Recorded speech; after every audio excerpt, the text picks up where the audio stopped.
Here we are with a question of stability of floating bodies, which is one of the chapters in hydrostatics, and let us read the question.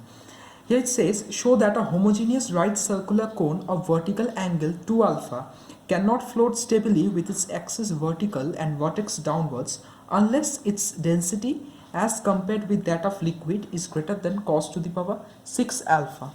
Right. For this, now we have to maintain we have to first catch up how should we start the sum. Once it gets started, you will gradually be able to weave the sum through the long way with a little bit of practice. Now what does it say? It says that the cone has its axis vertical and vertex downwards. So we need to draw a cone which has its axis vertical and vertex downward, right? So we start here, say this is the vertex of the cone which is hanging downwards, and here we have the cone.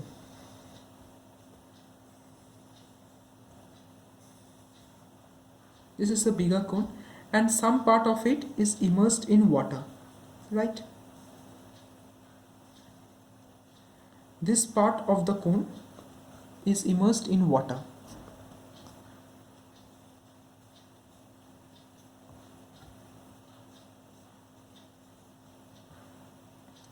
Done. Now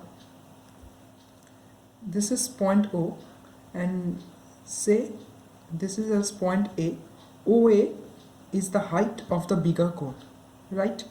And AB, this part is AB. AB is the radius of the bigger cone, and the smaller cone say has radius DC. This is C. DC is the radius of the smaller cone which is immersed in the fluid, or say the liquid. Okay. Now what does it state? That the homogeneous right circular cone has a vertical angle of 2 alpha. If it has a vertical angle of 2 alpha, that means whole of this is 2 alpha. Now it's bifurcated from the middle with the line OA. So this part is alpha and this part is also alpha, right? And this is 90 degree. So is this 90 degree. Now we have to consider here the meta center. Now we have been given in the question that this body, that the cone cannot float stably unless its density as compared with that of liquid is greater than cos to the power 6 alpha. So here we presume that the body will remain in stable condition. For that we need to write here, say this point is M. M means the meta center. Here is the G, which we are familiar with, the center of gravity, and here is H, which is known as the center of buoyancy, right? And let us say the volume of the whole cone is H and the volume of the little cone is H dash. Okay, done and dusted.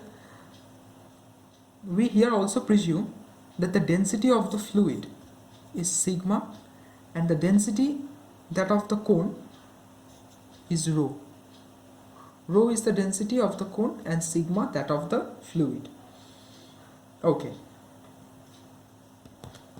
Now what do we need to find? It says unless its density, which means the density of the cone as compared with that of liquid, is greater than cos to the power 6 alpha. So what do we need to find? The density of the cone. What we have considered the density of the cone as rho. Rho is the density of our cone and sigma is the density of our liquid. By sigma as compared with that of liquid is greater than cos to the power 6 alpha. So this is the condition that we need to establish. Okay. Now for any body to be in stable condition, for stability in dynamics we have a condition Hm is greater than Hg. To be stable, this is the condition. Where is Hm? This part Hm. This length should be greater than Hg, which means this part. This is Hg and the greater part is Hm.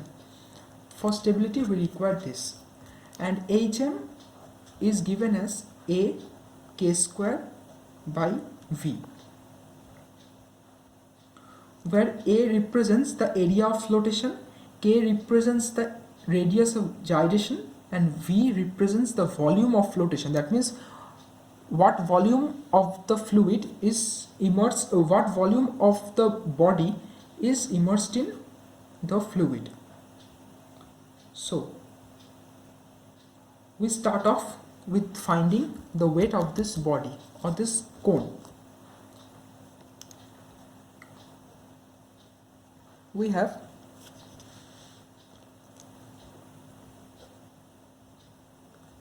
weight of cone, which is given by mg. We know weight equals to mg. Now m is mass. Mass is bifurcated into volume into density, and g remains as it is. What is the volume of a cone? We know that the volume of a cone is 1 by 3 pi r square h. Density here is, we have considered rho into g as it is.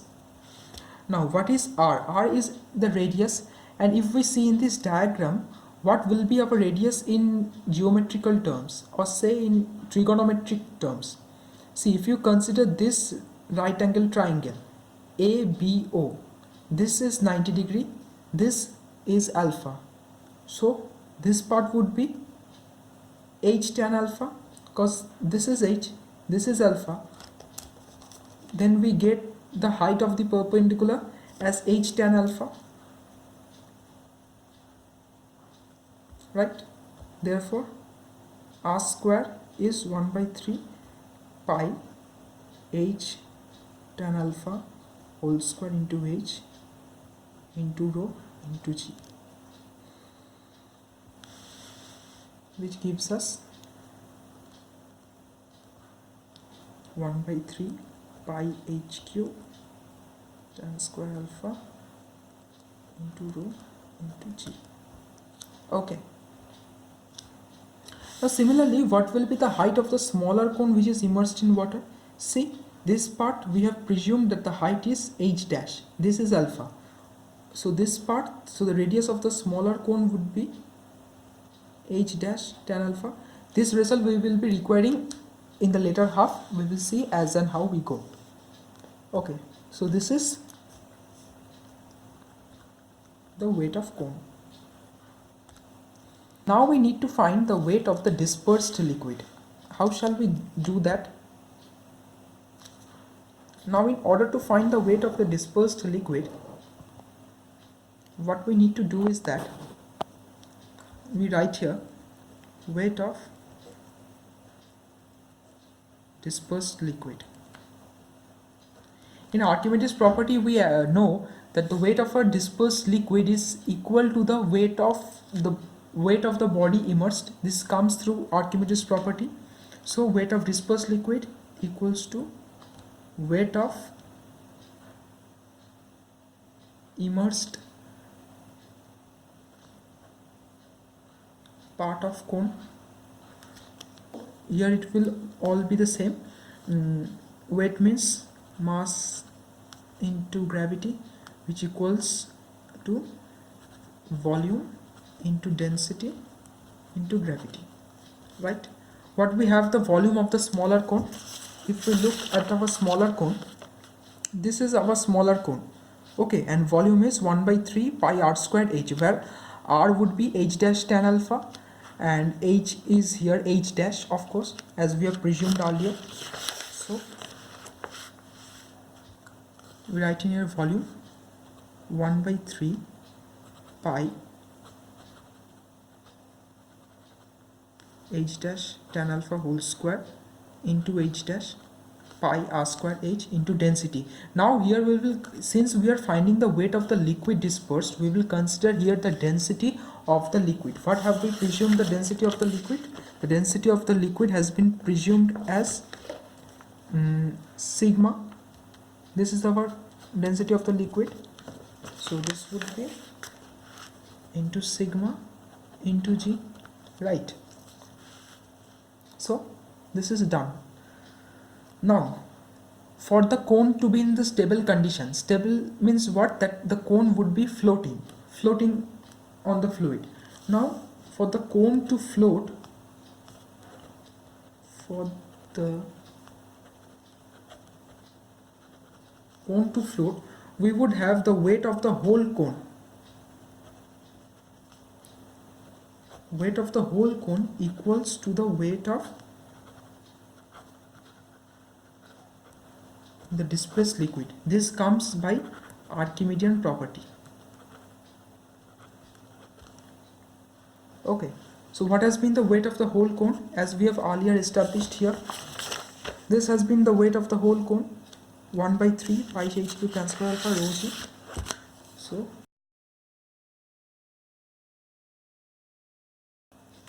and here what do we have? The weight of the displaced liquid, which is this part, right?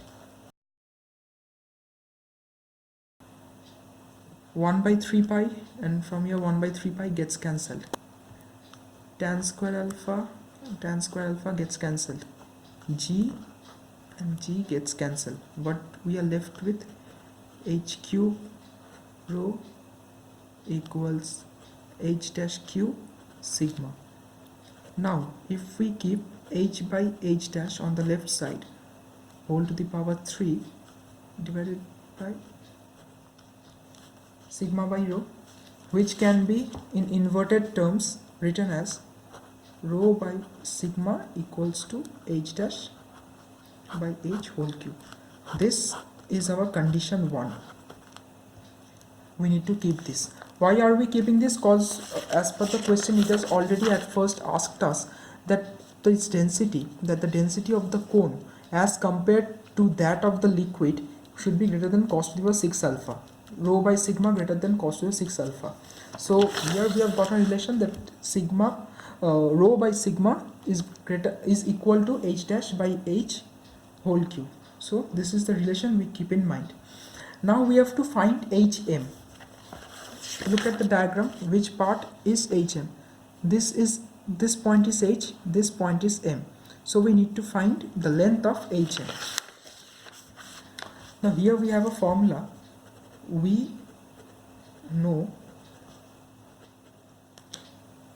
hm equals to ak square by v, where I have already earlier said a is area of floating part, k is the radius of gyration, and v volume of flotation.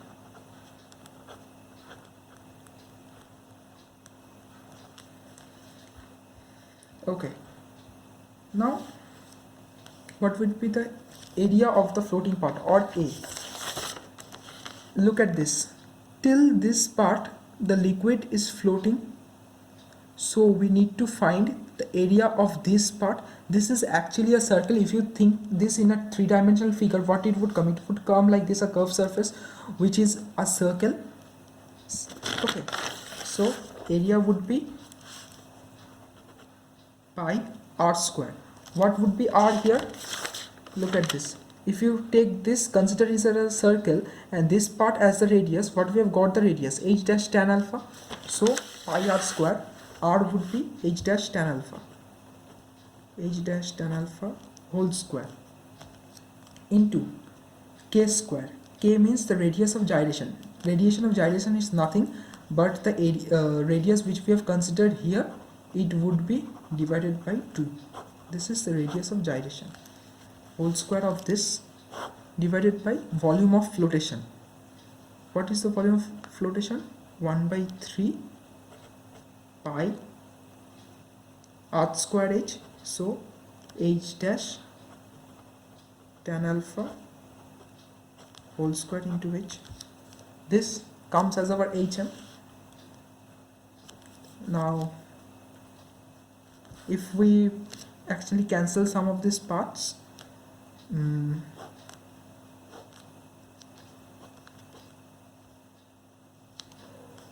3 gets to the top, 2 to the 4 comes down, and sorry, this is H. This is our HM. Okay. Now we need to find the portion of HG, because for the stability to occur we have to find HM which would be greater than HG. HM relation we have already got. Now we need to find HG. HG is which part? H to G. That means from the distance from the center of buoyancy to the center of gravity. This part.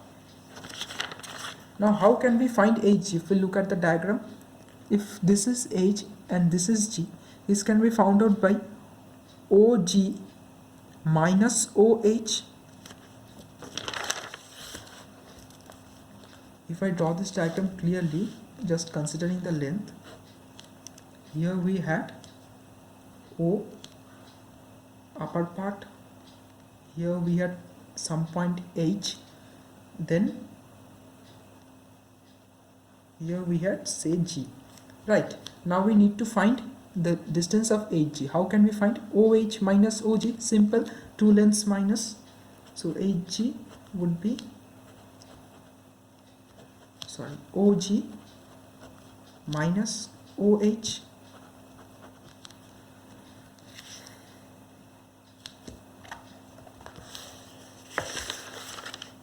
Now how do we get OG?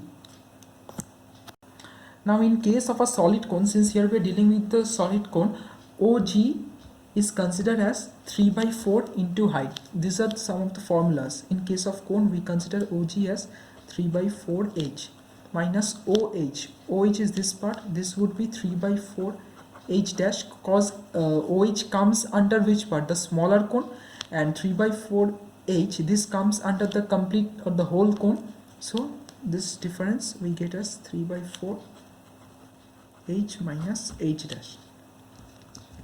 Now for stable equilibrium, we have the condition that HM is greater than HG, which I have already said in the first page. Okay, now what have we got? HM as 3 by 4 H dash tan alpha, and Hg is this 3 by 4 H minus H dash.